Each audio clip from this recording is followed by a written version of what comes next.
Why the latest job numbers are troubling next on your Labor Minute.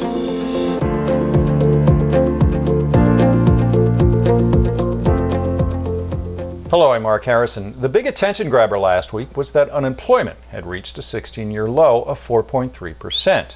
But according to economist Neil Irwin, the drop in that rate was for all the wrong reasons. In fact, rather than the number decreasing because more people are employed, the number of people who reported actually having a job fell by 233,000. And the number of people who are either not in the labor force at all or who are not looking for work now stands at a staggering 608,000.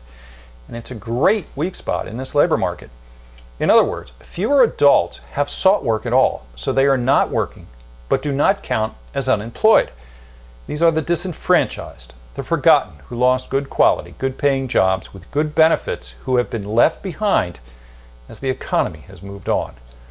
One of the hopes for the U.S. economy over the last few years, according to Irwin, has been that an improving labor market would bring back many of those who left the labor force in the aftermath of the 2008 recession.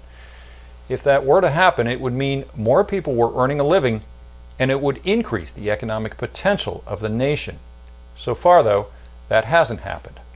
But according to Irwin, it still could, and he points to wage growth and training programs to try to help people enter the workforce as ways that could help.